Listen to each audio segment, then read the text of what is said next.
Prema bhakti যাহা হইতে অবিদ্যা বিনাশ যাতে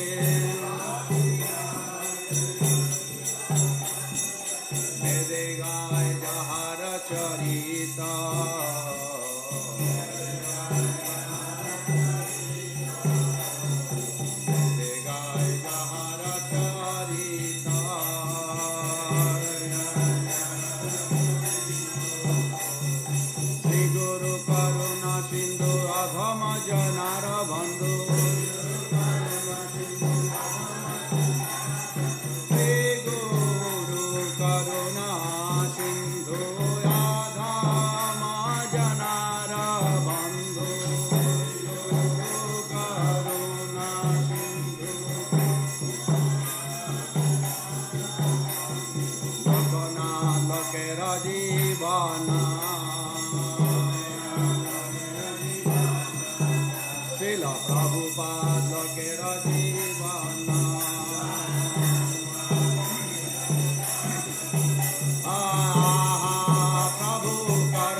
Krishna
Gadadhar Sivasadi Gaura Bhakta Vrinda.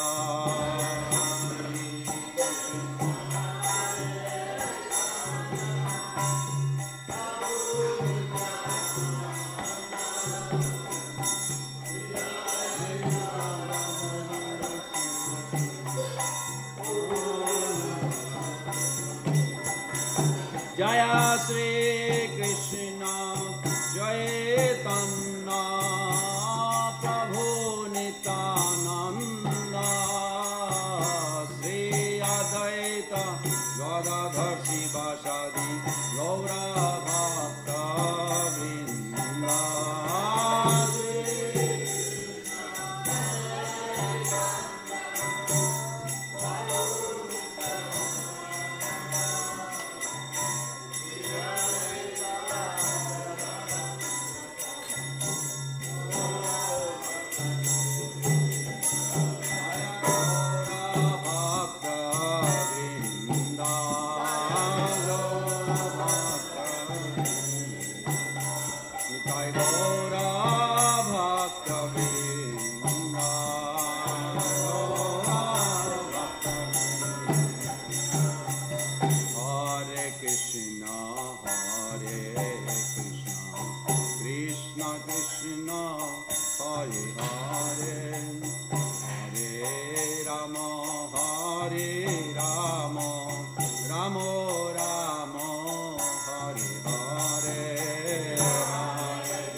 Gauranga.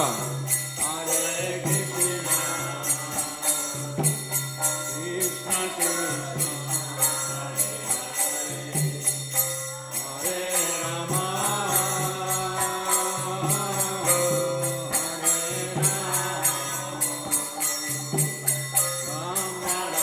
Hare Rama, Shri Krishna Chaitanya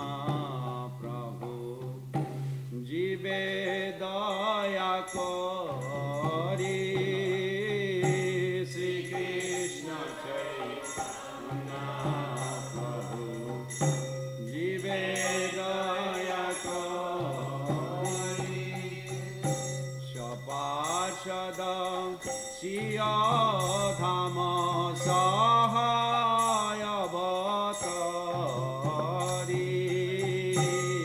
Shapashada Shiyadhama Sahaya Bhatari Atanta Durlabha Prema Koribare Dano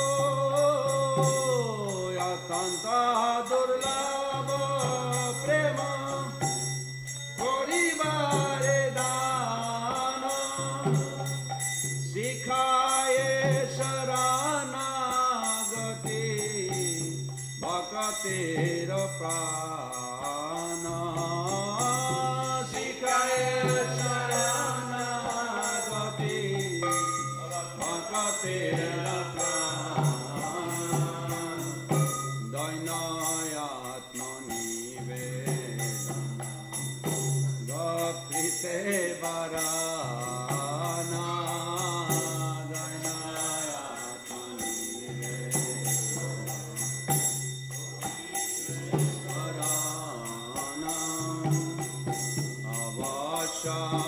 Shive Krishna Vishashapalana Avashara Shive Krishna Sapala Sri Krishna Chaitanya Prabhu Jive Daya Kari Sri Krishna Chaitanya Prabhu Jive Daya Kari Sapachadasi Adhama Sahaya Bhatari Sapachadasi Adhama Sahaya Bhatari Atanta Durlabha Prema Koribari Dana Atanta Durlabha Prema Koribari Dana Sikhaye Sharana Gati Bhagatera Prana Sikhaye Sharana Gati Bhagatera Dainayatmani Vedana Gotrite Varana Dainayatmani Vedana Gotrite Varana Maya Bhasha Rakshive Krishna Vishasa Palana Maya Bhasha Rakshive Krishna Vishasa Palana Bhakti Anukula Matra Karjera Sikara Bhakti Anukula Matra Karjera Sikara Bhakti Prati Kula Bhava Varjanangikara Bhakti Kula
Hare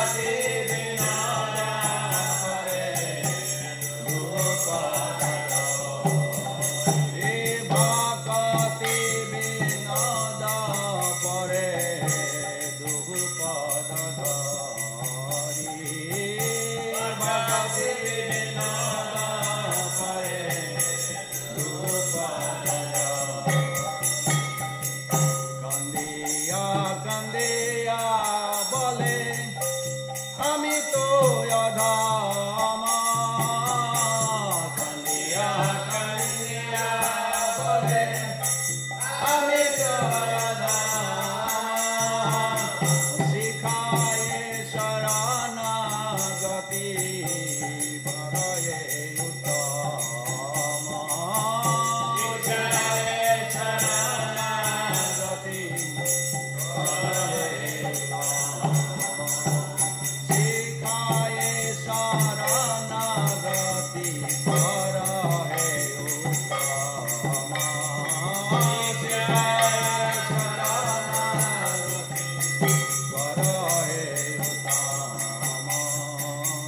Hare Uttama Hare Krishna Krishna Krishna Hare Hare Hare Rama Rama Rama Hare Hare Hare Krishna Krishna Hare Hare Hare Rama Rama Rama Hare Hare Krishna Krishna Krishna Hare Hare Hare Krishna Krishna Hare Hare Hare Rama Hare Rama Rama Rama Hare Hare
Hare Krishna, Krishna Krishna, Hare Hare, Hare Rama,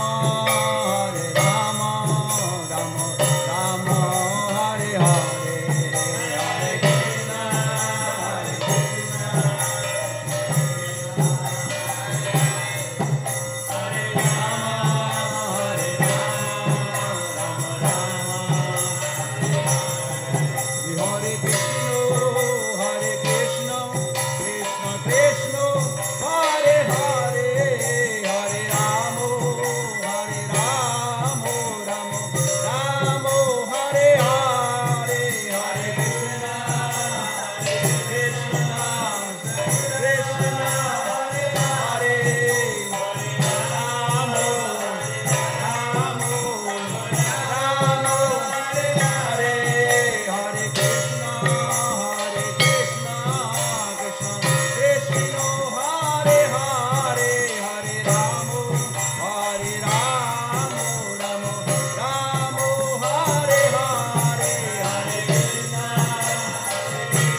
Shri Srimad Bhaktivedanta Swami Prabhupada ki jai.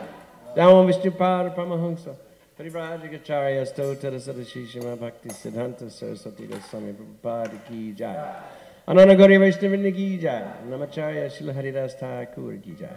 Prem Sikaho Shri Krishna Chaitanya Prabhu Nityananda Se Advaita Gadadhara Shivasari Gaur Bhaktivinoda ki jai.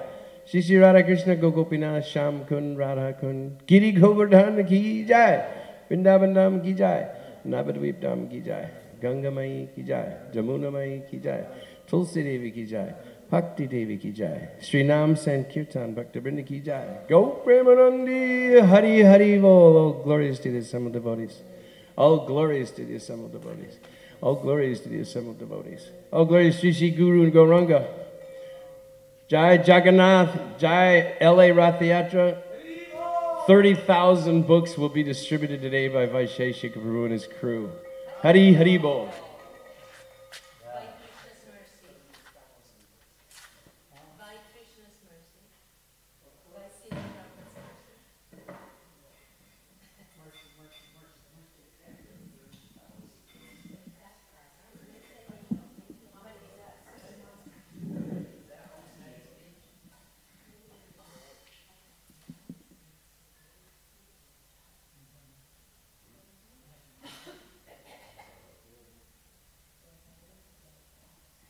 Shri Shri Radhesham ki jai.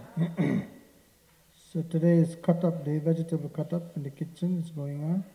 If you would like to help, please go there and you can cut up there. You can also hear the DVD in there, or you can bring your vegetables here and you can cut in here. And today we'll have a special dance performance, Bharatanatyam dance in the temple room for the feast, after the feast Kirtan. There is not going to be a class today for feast. There's going to be a Bharatanatyam dance, and there's also going to be the boys' tour coming back, and Manoram and the boys. So they'll also be here to tell us about the tour. So I'm reading from Srila Prabhupada Leela Amrita. It says 1971. At Prabhupada's arrival, hundreds of people surged forward to touch his feet and receive his blessings. This was a big meeting that they had, and they had many distinguished persons going to speak. So at Prabhupada's arrival, hundreds of people surged forward to touch his feet and receive his blessings. As a ring of disciples escorted him through the crowd, Prabhupada, wearing a grey wool chadar, his Swami hat pushed back casually on his head, moved calmly forward toward the stage with natural aristocratic poise. He sat on the Vyasasana, and the audience quieted. New Delhi's mayor, Sri Hansraj Gupta, spoke first. He had met Srila Prabhupada in the early 60s when Prabhupada had approached him for a donation to publish the first volume of Srimad Bhagavatam. Mayor Gupta, recognizing Prabhupada as someone sincere and near to God, had helped, and Prabhupada had later presented him with complimentary copies of the first 2 volumes of his Srimad Bhagavatam. Mr. Gupta was impressed with Prabhupada's success in spreading Vaishnavism in the West, and as he introduced Srila Prabhupada, he expounded on the Krishna consciousness philosophy he had read in Prabhupada's Bhagavatams. He said, speaking in Hindi, that as mayor of Delhi for 5 years he had many times welcomed important visitors and delivered addresses, but such functions were usually only formalities. This was not, however, the case with Srila Prabhupada, he said, since no one he had ever known could compare with him. He praised Prabhupada for doing an immense amount of good work in India and the whole world. Mayor Gupta said, "He has also given me love and affection, and I am more affected by that than anything else." Then Prabhupada spoke. When he began by asking whether the audience preferred him to speak in Hindi or English, many called out for Hindi, a few for English. But Prabhupada announced, "I am going to speak in English because my disciples, being Americans and Europeans, have joined me. They are following me and they must understand. If I speak in Hindi, they cannot follow. So I am going to speak in English." He'll do whatever he wants. So Prabhupada said, "I do whatever I want." Ladies and gentlemen, Prabhupada continued, "I thank you for your kindly participating in this Krishna consciousness movement. Just now we will vibrate one transcendental song, Jai Radha Madhava Kunja Bihari. As you know, Krishna's eternal consort is Srimati Radharani, the pleasure potency of Krishna. Krishna is the Supreme Personality of Godhead. When he wants to enjoy, he exhibits his pleasure potency, which is known as Radharani. After chanting Jai Radha Madhava, Prabhupada expounded the science of Krishna for half an hour, quoting Bhagavad Gita, in which Krishna comes to the material world, how the jiva souls are transmigrating from one body to another, birth after birth, and how human life is the opportunity for the jiva souls to revive their love for Krishna. This is religion, Prabhupada said. Simply surrender to Krishna. Become a Krishnaite. It doesn't require a church. It doesn't require a mosque. It doesn't require anything. But wherever you sit down, you can chant Hare Krishna. This is the easiest method." Following Sukadeva Goswami, the ancient speaker of Srimad Bhagavatam, Prabhupada condemned a materialistic life spent working like the dogs and hogs. He emphasized that India had a treasure house of knowledge which Indians should distribute all over the world. Unfortunately, the Indians were forgetting their real duty. In conclusion, Prabhupada said, so there are many things to be spoken in this connection of the Krishna consciousness movement. I am trying to present this to you in the next 10 days. This is the beginning. I shall request you to come here. We don't charge any fees. We are depending on Krishna. If Krishna likes, he will benefit us. We are completely surrendered to Krishna. If he likes, he can maintain us. If he likes, he can kill us. We don't mind. We have no business. We have no separate interest. We request you to come and join this movement. It is not sectarian. We have many Hindus, Christians, Jews, Mohammedans, and Sikhs also all over the world who are now in Krishna consciousness. We are preaching one word, Krishna, one scripture, Bhagavad Gita, and one mantra, Hare Krishna, Krishna Krishna, Hare Hare, Hare Rama, Rama Rama, Hare Hare. Thank you very much. Prabhupada attempted to leave the stage, and again the crowd rushed forward to touch his lotus feet. Although Prabhupada's disciples were already convinced of his greatness, that greatness took on a vivid reality at times like this, when they heard him speaking so powerfully and saw him surrounded by throngs of worshippers. As Prabhupada proceeded to his car, he remained calm and humble, but the disciples surrounding him tensed to protect him from being jostled by a frantic crowd. Yet, despite the devotees' sincere attempts, individuals in the crowd would manage to break through, diving between the devotees' legs to throw themselves before Prabhupada. It's India, you know. Do you know why they are worshipping me? Prabhupada said, turning to the disciples near him. It is because I am free from sex desire. I've heard that before, and I didn't know where it came from, so here is where it came from. For 10 consecutive nights, Srila Prabhupada lectured at the Pandal. In many of his lectures, he would speak of dharma, religion, in connection with the Krishna consciousness movement. Krishna consciousness movement is a topmost yoga system. It is very scientific. Don't think it is a sentimental movement. It is authorized, supported by the Vedic literatures. And actually, it is becoming effective. Religion is surrender to God. These boys and girls have taken to this real religion. This movement is so important, and we are giving everyone a chance to make his life successful. Therefore, our humble request is that you take to Krishna consciousness. On the 5th evening after Justice Mishra had referred to religion in his introduction, Srila Prabhupada defined the word in his lecture. Religion means constitutional position. In the English dictionary, religion is described as faith, but by Vedic definition, religion cannot be changed like faith, because it is a law given by the Lord. Only surrender unto the lotus feet of Krishna is dharma. That is Krishna's verdict. One should not have any ulterior motive in approaching God. Why not surrender immediately? Be intelligent. Real religion means to surrender immediately. Why should you wait for many, many births? We request all of you to try to understand this process of Krishna consciousness very seriously. Take to it and you will become happy.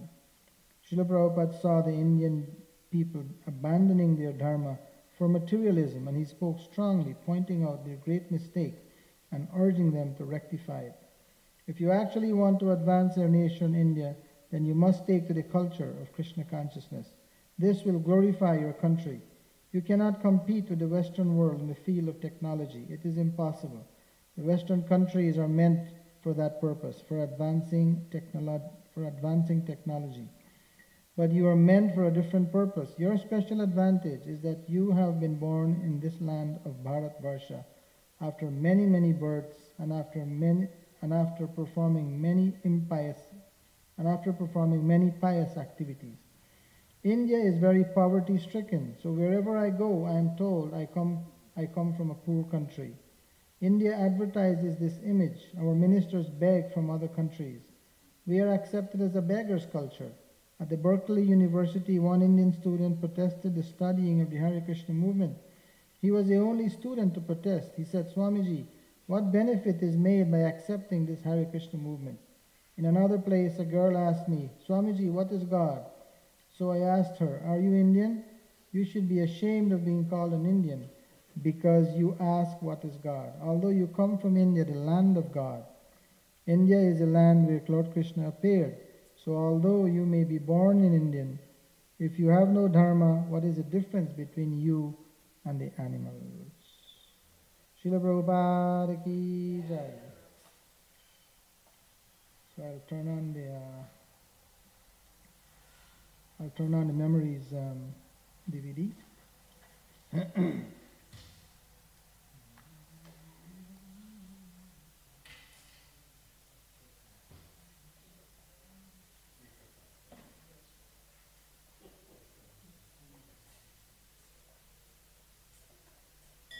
Chintamani prakara sadmasu kalpa When I first started joining, I just turned 16 and was still going to high school. I became interested right away, and so, wanting to know more and more about Srila Prabhupada. And in those times, we called Srila Prabhupada Swamiji. And in those times, I was wanting to tell Srila Prabhupada everything I did. I just got initiated in that December, and I was telling Srila Prabhupada I was living at home. My mother wouldn't let me go to the temple, and I lived far away, but I had an altar. And in those times, Lord Jagannath at the temple, he was actually not in the temple, but you went through the courtyard and upstairs to his apartment on 2nd Avenue, and everyone would actually work in front of Lord Jagannath. He didn't have clothes on, and everyone ate, slept, ate, offered, and so it was very, basics. And anyway, at home, I had an altar, and I was offering everything I thought that was really nice for Krishna. I mean, I offered, foodstuffs. I made nice food, and it was prasadam, but things that I thought were beautiful, I wanted to put on the altar, like cattails in those days, and moss and bark. I was really into natural, real earthy things. And I wrote all this to Srila Prabhupada. I wrote him a 6-page letter. I wanted to tell him everything I was doing. I wanted to be totally honest and just lay it all out to him exactly. I went to school, did my homework, chanted on the subway. Anyway, he wrote me back a letter saying, "My sincere blessings are for you for your nice prosecution of Krishna consciousness. Whatever you are doing at the present moment is approved by me, and I think on account of your becoming a sincere soul, Krishna is dictating from within, and you are doing things so nicely."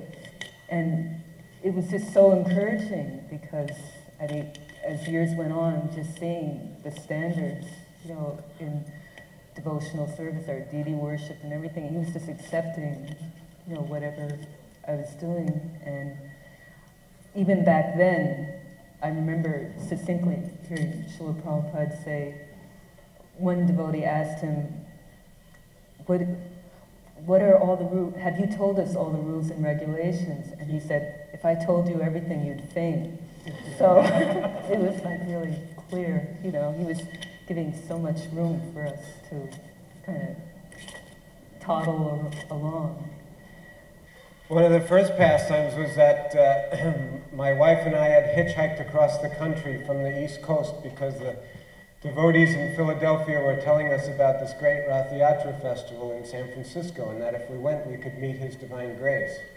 So we went to Berkeley, and at the time I was like a folk musician, wearing a fringed leather jacket and carrying a guitar, and I would write to Prabhupada regularly and send him letters about who I was. I even sent him letters with the lyrics to the songs I was writing and everything. And occasionally in Berkeley, once every few months, a letter would come with the letterhead, His Divine Grace, Sri Dandi Goswami A.C. Bhaktivedanta Swami. And so I remember one day Jayananda was temple president at the time, where a letter from Prabhupada came, and there was news that a letter from Prabhupada came. And so all the devotees gathered around, and Jayananda opened it up, and they were all saying, "Who's it for? Who's it for?" And Jayananda read it and said, "Oh no, it's for that guy Tom that lives up the block."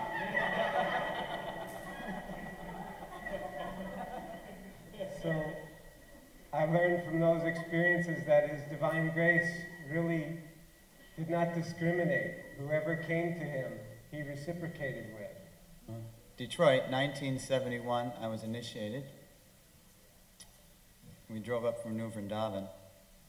And being initiated by Srila Prabhupada is such an awesome experience that I was completely stunned at the initiation. The system was, you've probably seen the pictures where you see strands of beads on microphones draped. So Prabhupada would chant on these beads. He'd chant one round on the beads, and then you'd be called up for the initiation. So we were in Detroit, and Prabhupada was chanting on the beads that were to become my initiation beads. And my name is called Richard Hall. And I staggered up, knelt in front of Prabhupada. Now, when you looked at Srila Prabhupada, you were looking at a person who was unfathomable. It's like looking at the ocean of truth. And at the same time, he's looking right through you. So it's an incredible experience. So he asked me the 4 rules. I answered, and he said, your name is Sareshwara. It is a name for Lord Brahma. It means controller of the demigods. You are servant of the controller. So as he was saying this, I was like just getting more and more stupefied. I was kneeling in front of him like this. And I was, you know. So he saw that I was stunned. So he had the beads. As he was speaking, he had the beads in his hands. He just finished chanting. And he saw that I was stunned, so he just held out the beads. And he said, come on, take your beads.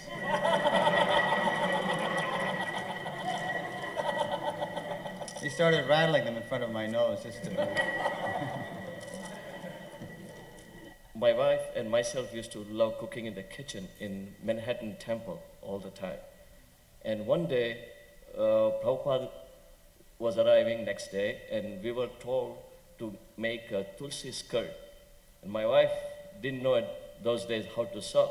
And we got an assignment we couldn't do. So regardless, we took that assignment, my wife especially, stayed whole night making that tulsi skirt for Prabhupada's tulsi. We come in the morning with the tulsi skirt, the devotee looks at it, says, oh, this is a terrible job. How could you do like this? Don't you have any sense? And my wife started crying, and I was hurt, didn't know what to do. But we put the tulsi skirt anyway. And we are all sitting really broken-hearted what offense we did. And time goes by, we are all waiting for Prabhupada to come. And Prabhupada walks into the room. The very first statement he makes, what a beautiful tulsi skirt. And we were crying first time out of broken heart, and we both started crying again. And we never derived such a great pleasure from second crying. And this made us realize that it seems we just met Supreme Personality of Godhead. Thank you very much. My parents met him because I was involved taking drugs previously, and they thought this was another outlet for drug taking. So they came and met Prabhupada, and he convinced them that that wasn't the case. And after that, when a lot of times Prabhupada saw me, he would ask me how my parents were. And he said, one time I was in his room the same way, he called me in, and he asked me how my parents were. He said, actually, you are the father of your parents. Or he said, you are the father of your father. And I said, this was new concept at that time. And he said, well, the father means one who gives birth into life. He said, so you're giving them birth into spiritual life, so actually you're the father. You're the real father. Srila Prabhupada was on the morning walk with so many different types of people. Swarup Damodar Prabhu was there, and Srila Prabhupada would discuss scientific matters with him, and so many devotees were there. And by chance, my mother and father had come to visit. So they were also there. So Srila Prabhupada said to my mother that, and she was approaching 60 at the time, and Srila Prabhupada said to her, "Oh, Mrs. Titan, you look so young." And she was really pleased. She was really pleased. So at the end of the walk, we came to where the cars were parked. And at the time, Srila Prabhupada was riding in a Rolls Royce. And when we got there, Srila Prabhupada may have noticed that my father was looking at his car. And, you know, very shyly and humbly, Srila Prabhupada looked down and he said to my father, "My disciples have gotten this for me."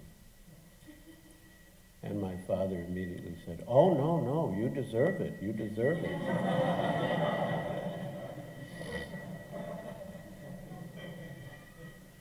Then,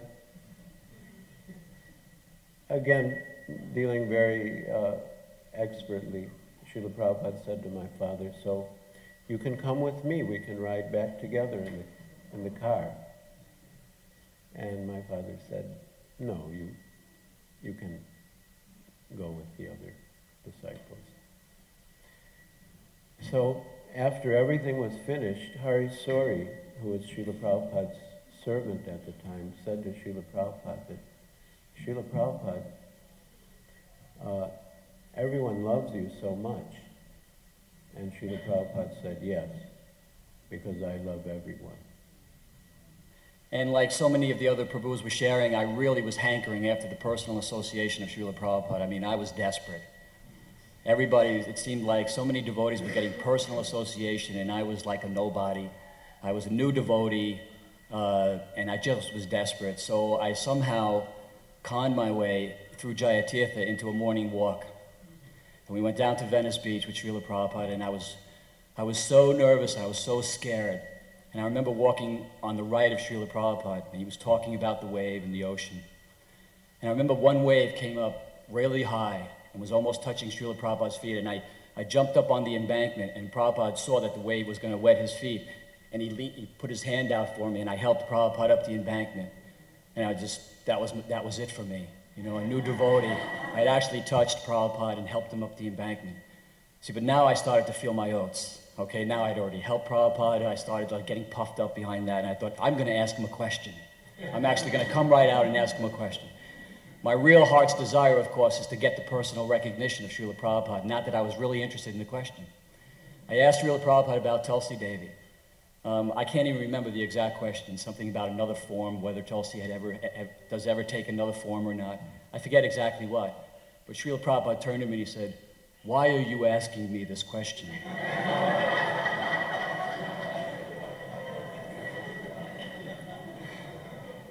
And I went, how about, you know. And all the sannyasis go like this, you know.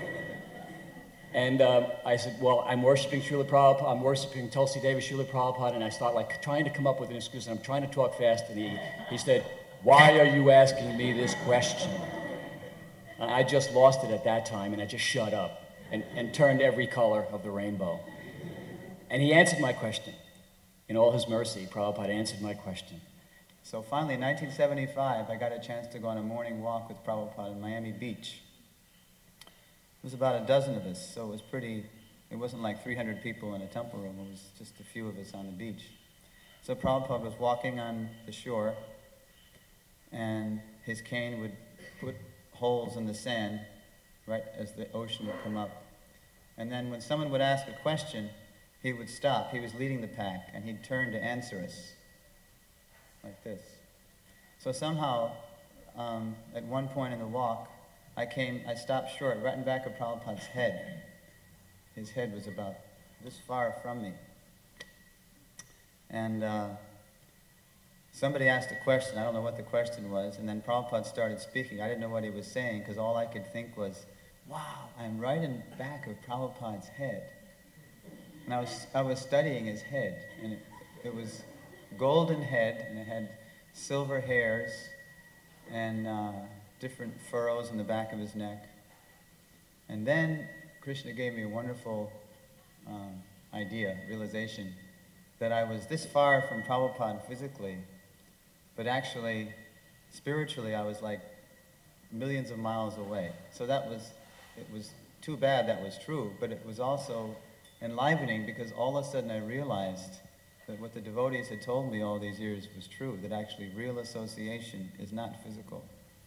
It's vibration, vani.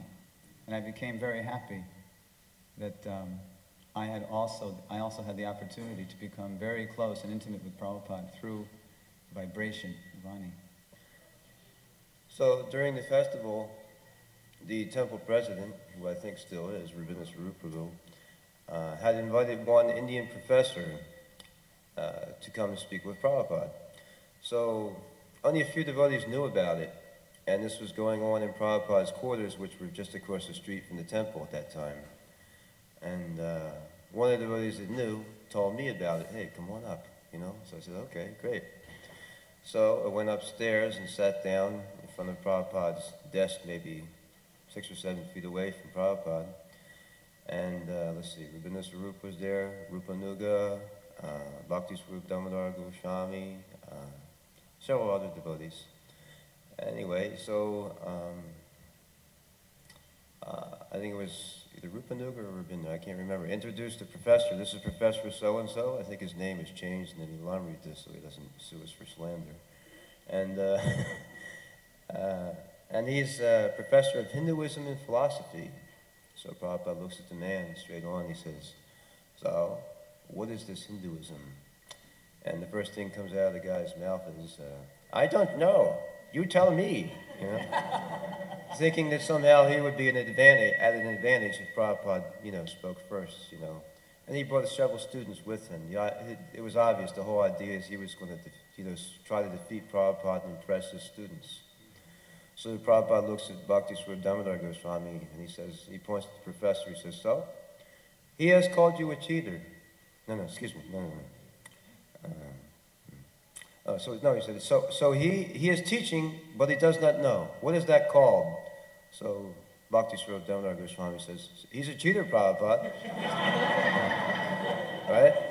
So then Prabhupada points to Bhakti Swarup Damodar Goswami looking at the professor and says, so he has called you a cheater. What have you got to say for yourself?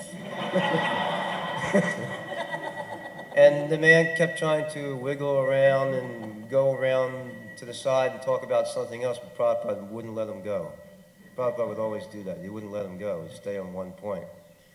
And somehow or another it went back and forth, and he had the man actually admit that he was a cheater. But the man was so crazy, he said, but I am an honest cheater. And let's see, trying to remember the details. So Prabhupada was talking about surrender at one point in the conversation. So the man, so he says, so you understand? No, I don't want this meaning. Prabhupada was talking to Abhati Prati Prabhupada, surrender to a spiritual master. And he's talking about surrender. And so the man says, no, I don't want this meaning. I want the, so you don't know what the word surrender means? He points to one devotee. He says, look in the dictionary for Mr. Professor. He doesn't know what surrender means. He's a professor. He says, no, I want the Sanskrit etymological meaning. And then Prabhupada points to the door and says, get out. You don't want a spiritual master, you want a Sanskrit teacher. Get out. Somehow or another, I don't know how, the conversation went back and forth a little bit more. And then finally, a big smile comes over Prabhupada's face, and he puts his head on his elbow like this, and he turns sideways and looks at all the devotees and smiles. And he points to the professor and he says, he's a madman. And everybody in the room cracked up. Even the students that came with the professor cracked up in laughter. I'm forgetting all the details in order. Anyway, at one point in the conversation, the man was getting a little bit offensive, kind of like snaky-like. So Brahmananda, who was the Swami at the time, was like in another room, like 10 feet down the hall, and he could hear everything that was going on. So all of a sudden you hear, boom, boom, boom, boom, boom. The door flies open, and there's big, huge 300 and some pound, I don't know how, Brahmananda with just a lungi on, no shirt, just a lungi. And, excuse me, sir, you'll have to come along with me, sir, now. And the guy started shaking and shivering, literally, trembling. I have said something offensively? Before you do, sir, come along. Anyway, Rabindra Swarupa afterwards was apologizing to Prabhupada. I had no idea he would act in such a horrible way. Please forgive me, Prabhupada. Prabhupada just laughed and said, that's okay, at least he was chastised. My wife and I used to run a little store across the street called the Sarabi store. And I did get to do a little bit for Srila Prabhupada by making him dobs for his afternoon refreshment when he woke up. So the last year that Srila Prabhupada was here with us in Los Angeles, GBC came to another devotee and I named Bhaskara and asked us if we would like the devotional service of being Srila Prabhupada's bodyguard. They had used us a lot in the past for taking sums of money to the bank like that. And for 4 or 5 years I had carried a weapon all the time because of the rascals and things that had gone on in New Vrindavan like that. So they knew I was experienced with this, and one boy had done it the year before, tried to do it 24 hours a day. They didn't think that was appropriate. So they asked us if 3 of us would split the 24 hours up. So about the middle of the second week of doing this devotee Bhaskara, he and I we were hippies together, we had joined the movement together. All of our service seemed to coincide together. We were sitting having lunch, and he was saying, did you notice Srila Prabhupada, he does the same thing at the same time every day? And I goes, yeah, it's amazing. You can almost set your watch. He goes, well, do you know, someone gave him a brand new pair of slippers the other day. And all he wears them is from his room to the curtain at the temple room, and he takes them off. After class, he puts them on and wears them up and takes them off at his door every day. And I goes, yeah. He goes, well, he says, they're brand new, and I kind of looked at them last night, and I got the model number and the manufacturer's name, and I bought another pair just exactly like them. Well, what are you going to do with them? His feet are not the same size as your feet. And he goes, well, tomorrow morning, he had the morning, I had the evening. He said, tomorrow morning when he goes down for class, he's going to wear his slippers down. I'm going to exchange them for my slippers. And then he'll wear my slippers back upstairs, and I will exchange them again. And I'll have a pair of slippers that Srila Prabhupada wore. Maybe just one time, but Srila Prabhupada will have worn my slippers. So I'm thinking, wow, that's a good idea. I said, so tomorrow I'm going to go out and buy a pair of slippers, and we'll do the same thing the next day. So the next day we do our service, we get together at lunch, and I says, well, did you get your slippers? He goes, yeah. I says, well, I says, where do I go buy mine? He says, you shouldn't do it. I'm thinking, yeah, you got your slippers. So he says, no, he says, let me tell you what happened. He says, Srila Prabhupada put his slippers on in the morning, and he came downstairs, he took them off at the door at the temple room. I exchanged them. After class, Srila Prabhupada came back out and put his slippers on, my slippers. He wore them upstairs, and he wore them right into his room. He never took them off at the door. I wore them. Really? What did you do? And he says, well, I stood there chanting japa thinking, what am I going to do now? He says, I was there, he says, about 5 minutes, and he says, this sannyasi came down, and he says, is your name Bhaskara? And he goes, yes. And he says, Srila Prabhupada has a message for you. He says, he wishes to thank you very much for the new slippers.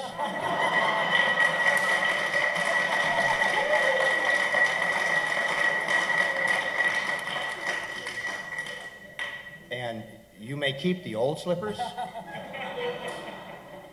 But most importantly, he said it is not nice to play tricks on the spiritual master. In India, there was, of course, the Hare Krishna land affair, purchasing of Hare Krishna land which we now have our big Radharasa Bihari temple on. Prabhupada was advised about this land by one devotee, Tusta Krishna. Prabhupada was in New Delhi at the time. He came down. Tusta Krishna had made friends with one Mr. Nair, who was the, I think, owner, huh? Who was the owner of Free Press Journal. Free Press Journal, yeah. Anyway, it's a very long story, which His Holiness Giri Maharaj will be writing in detail about. He's writing a book now about this. It took, Prabhupada got into a negotiation with him. And after a long time, we signed a sales agreement. And this sale agreement, Mr. Nair had really no plan to fulfill the agreement. And after a certain amount of time, it ran out of time. The sale agreement ran out of time. And we could not sign the conveyance, which is the final document of change of title.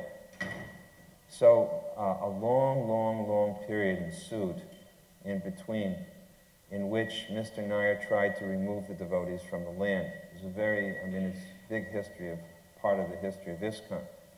And there are many heroic battles that were fought. Prabhupada said it was like Kurukshetra. Even to the point of the temple, the temporary temple was demolished. Prabhupada installed Radharasa Bihari at the Bombay Pandal, and then he put the deity there and he prayed to the deity, "My dear Lord, now I'm requesting you to sit down here and I will arrange everything for you, but don't leave." And Prabhupada made this promise to the deity. And, so many things happened trying to get the deity and the devotees off the land. And wherever Prabhupada was all over the world, this was just constantly in his mind. Hare Krishna land, Hare Krishna land, Hare Krishna land. So finally, Prabhupada came back and, after a long tussle, again, we were in Hyderabad. And Prabhupada arranged for Mr. Nair to come to meet him. We were staying at the house of one Mr. Panalal Pitti, a very wealthy man, the wealthiest man in Hyderabad city. And Mr. Nair came with his guru, who was some type of a pseudo-guru. And the purpose of bringing his guru was that Mr. Nair felt that Prabhupada had some type of mystic power, and he would put some spell on him and, take the land. So after a big dinner, Prabhupada was yawning, and Mr. Nair and his guru immediately said, "Swamiji, I think that you must be getting tired. We should let you rest." And Prabhupada said, "I'm very tired." So he retired, and immediately Mr. Nair and his guru went to sleep in the next room. So after about 5 minutes, Prabhupada's secretary called me into the room. Prabhupada wasn't sleeping at all, although Prabhupada always slept after eating. Everybody knows this, but he wasn't sleeping. So Prabhupada said, "What are they doing?" So I said, "They're sleeping." He said, "Go in there and wake up Mr. Nair, but don't wake up the guru." So I went there, to the side of the bed, and I shook Mr. Nair's arm. Mr. Nair, I said, "Prabhupada wants to see you." And I pointed out the guru's sleeping. "Don't wake up your guru." So I took Mr. Nair in the room, and Prabhupada just started to preach to him. And, Mr. Nair was just sitting there, and he's listening and listening. And gradually, Prabhupada got him to agree to sign the agreement all over again. And he told Shamsud and me, immediately go in and type the whole agreement out. So we went in and we started typing on the mechanic, typewriter, old typewriter Prabhupada had. Typed it out, Prabhupada got it signed. And by the time he finished signing, the guru got up, and he came in, and Mr. Nair, had signed away the land again. So, Mr. Nair just kept hitting his head. He said, "What have I done? What have I done?" Prabhupada said, "It's okay. Shishi Gornitai ki, Sisi Rukmini Dwarkadish ki, Sri Jagannath Baladev Subhadra Devi ki." What do we do? Is there an arti now? organizers? All right. So, but it was done. There was nothing that could be done. So at that point, Prabhupada sent us back. We had to accompany Mr. Nair back to Bombay. And we took this old flight, hopping flight. It was bouncing like anything, propeller plane. Myself, Shem Sundar, and Mr. Nair. Anyway, as it turned out, the lawyers, our own lawyers, were actually working in cahoots with Mr. Nair and Mr. Nair's lawyers. And so, within a period of 10 days, they convinced Shem Sundar Nair that it was the greatest blunder to go ahead with this contract. So, once again, this is another fatal blunder. We canceled the contract. We let it run out without fulfilling it. So Prabhupada, I think, was in Pune, and I called him up to tell him the good news. So I said, Srila Prabhupada, I wanted to call you to tell you. He said, what has happened? Did everything go through? And I said, no, Srila Prabhupada. We canceled the contract. And all I heard was click. Prabhupada just hung the phone up. Prabhupada came back, and then for the next 2 months, Prabhupada would call in one member after the other, and he would sort of parade me in. And he'd say, this foolish boy, and he'd show him the contract, and he said he canceled the contract.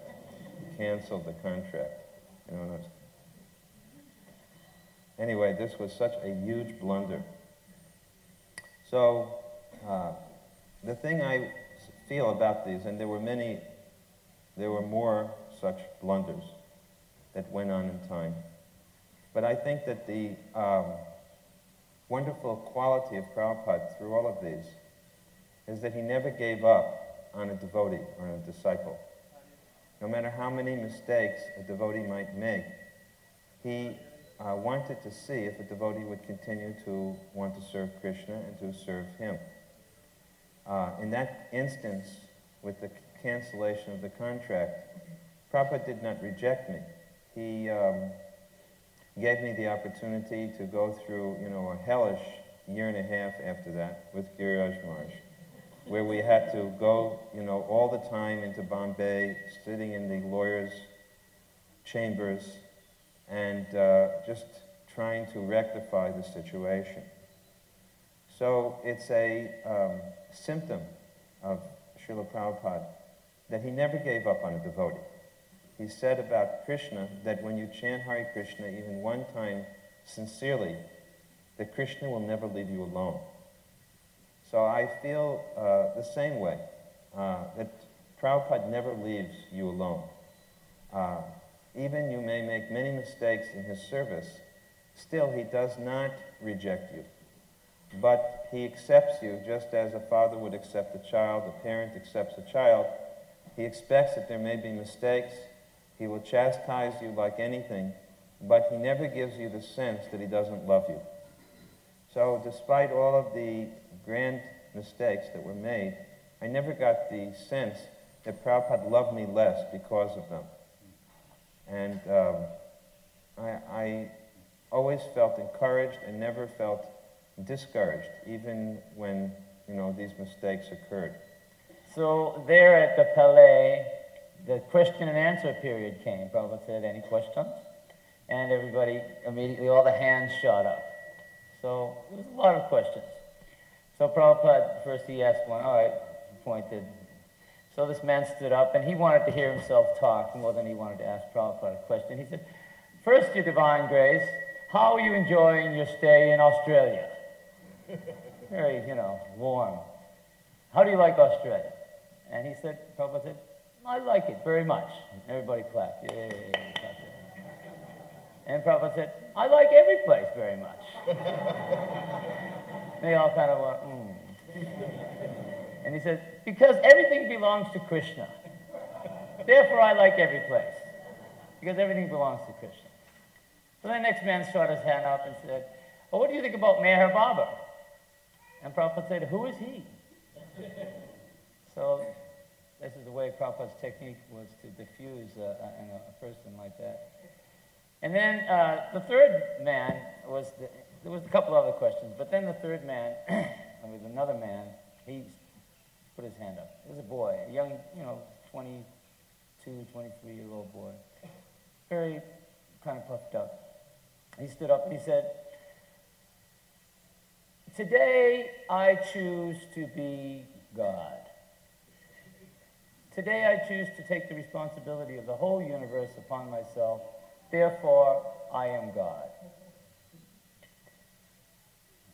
So you could see the Prabhupada, when he got mad, his lower lip would quiver a little bit.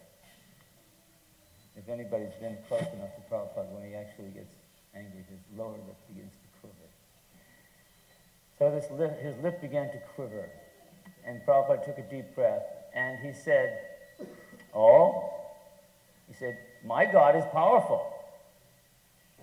And the man said, "Well, I choose to be the all-powerful God." And Prabhupada said, "Well, I choose to kick on your face with shoes. Can you stop me?" And the man said, "Well, give me some time." And Prabhupada said, "My God is powerful all the time. Why should I accept you as God?" And then the whole auditorium burst into laughter. The man was mortified.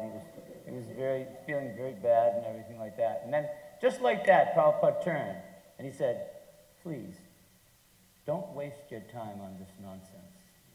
Try to be godly. Don't try to be God." So he changed immediately from this lion, ferocious lion, to this soft, beautiful rose. And this was Srila Prabhupada's quality, that he would use very harsh language. He would deal very strongly when something was offensive to Krishna, but at the same time, he saw everyone as an opportunity for him to extend the loving, tender hand from Krishna and from his spiritual master. He saw everybody that he came into contact with as actually sent by his spiritual master for him to bring back to home, back to Godhead. 1972, September, Srila Prabhupada's flying into Dallas to install Sri Sri Radha Kalachandji. He arrives in Love Field via American Airlines. We usher him into the VIP room at Love Field. And Prabhupada sits on this makeshift dais and immediately starts talking about the 3 ways to fly. He just sits on this seat and he says, "So, there are 3 ways to fly." So the reporters are all there and they're taking down this 3 ways to fly. I'm standing next to this woman reporter and I'm looking at her pad. 3 ways to fly. Yes, Papa starts. Yes. Pigeon. He didn't say swan, he said pigeon. Pigeon, mantra, and machine.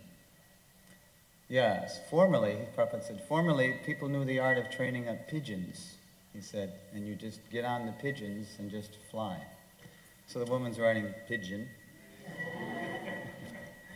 and then he says, and then mantra. Mantra, simply by vibrating mantra, the yogi knew how to ride on the sound. Like that. So mantra, all the reporters are writing this down. And then machine. And then so this lady shot up her hand. And she said, "So, Swami, if you know all these different ways to fly, then why did you choose to fly American Airlines today?" So Prabhupada said, "To be one with you." And the lady turned to me and she said, "I like that man." One Srila